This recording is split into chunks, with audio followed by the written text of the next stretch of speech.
Hello guys, in this video we're going to talk about Authenticator on Binance and how to use it unconnected real fast. So it's pretty simple actually. So the first thing you'll have to do is have Authenticator by Binance, or you can have any other authenticator, it also works.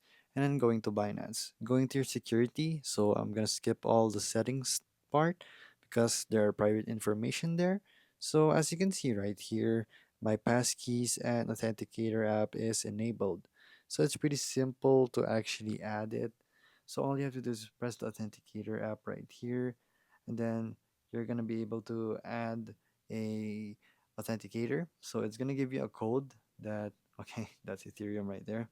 So you go to Authenticator, you press the plus button right here, press manual entry, and then place the digits that's been given, and then the service and the account, and then basically it will give you a actual code like this. So this will change every 30 seconds, so you're not gonna get my account just because I have it in the screen.